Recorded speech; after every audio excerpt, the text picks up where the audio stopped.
IAS అవ్వడానికి కావాల్సిన మొదటిది ఏంటంటే సింపుల్ చెప్పాలి అంటే ఐ ఫర్ ఇంటిగ్రిటీ. ఇంటిగ్రిటీ అంటే హానెస్టీ కాదు. హానెస్టీ అంటే బయట వాళ్ళకి నువ్వు కనిపించేది. ఇంటిగ్రిటీ అంటే నీకు నువ్వు కనిపించేది. ఒక పుస్తకం తీసుకుని చదువుతుంటే బయట వాళ్ళ దృష్టిలో నువ్వు చాలా సీరియస్గా చదువుతున్నట్టుగా ఉంటుంది, కానీ నువ్వు చదివేవా లేదా అనేది నీ మనసుకు మాత్రమే తెలుస్తుంది.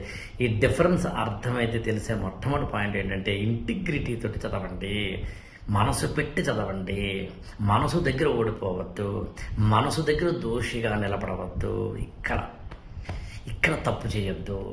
మేం బాగా చెప్తాం, చెప్పలేదనుకుందాం, నువ్వేం చేసావు? పలానా పుస్తకం దొరకలేదండి, పలానా మెటీరియల్ దొరకలేదండి, పలానా సారు బాగా చెప్పలేదండి, పలానా సార్. నువ్వేం చేసావు? నాకు తెలిసి మనసు ఉంటే మార్గం ఉంది, ఇక్కడ ఉండాలి. అందుకని ఐఏఎస్లో ఐ అంటే ఇంటిగ్రిటీ, ఏ ఫర్ యాటిట్యూడ్. పాజిటివ్గా చూడు, దేన్ని నెగిటివ్గా చూడకు. రాదు రాదు రాదు, నో. వస్తుంది వస్తుంది వస్తుంది.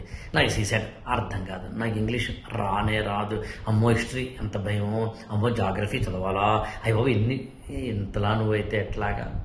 అందుకని ఏ ఫర్ యాటిట్యూడ్, నువ్వు ఎలా చూస్తున్నావు అనే దాన్ని బట్టి కొత్తగా చూడు, గొప్పగా చూడు, క్రియేటివ్గా చూడు. అన్నిటికన్నా ఇంపార్టెంట్ ఖచ్చితంగా పాజిటివ్గా చూడు. ఎస్ స్టాండ్స్ ఫర్, మీరు ఆశ్చర్యపోతారు చెప్తే, సిలబస్ మీద కనుక ఎవరికైనా ఇక్కడ కమాండ్ ఉంటే, ఐ రిపీట్ దిస్, అసలు ఏమవుతుంది? అసలు సిలబస్ చదవండి. ఏదో హనుమాన్ చాలీసా చదివినట్టుగా, అష్టోత్తర శతనామావళి చదివినట్టుగా సిలబస్లు చదువుతూ ఉండంతే. సిలబస్ కనుక మీరు బాగా చదివితే అప్పుడు పుస్తకాలు ఏం చదవాలో తెలుస్తుంది, ఎంచుకున్న పుస్తకాల్లో ఏం చదవాలో తెలుస్తుంది. ఆ పుస్తకాలు బాగా చదివితే నోట్స్ మేకింగ్ ఎంత చేయాలో తెలుస్తుంది. నోట్స్ మేకింగ్ ఎంత చేస్తే ఎన్నిసార్లు రివిజన్ చేయాలో తెలుస్తుంది. సిలబస్ కవర్ అవుతుందో లేదో చూస్తుంది.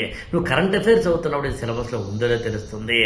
సిలబస్ ఇంటిగ్రిటీతో, పాజిటివ్ మెంటల్ యాటిట్యూడ్తో, సిలబస్ తోటి కనుక నువ్వు జర్నీ చేస్తే ఎప్పటికోసం ఐఏఎస్ రాదు.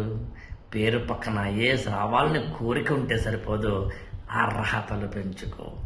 అందుకని నువ్వు ఐఏఎస్ ప్రిపరేషన్లో నీ లోపల ప్రపంచంతో మాట్లాడు. That's all. ఐఏఎస్ వచ్చి తీరుతుంది. ఐఏఎస్ ఫర్ ఆల్ ఛానల్ని సబ్స్క్రైబ్ చేసుకోండి, లైక్ చేయండి, షేర్ చేయండి.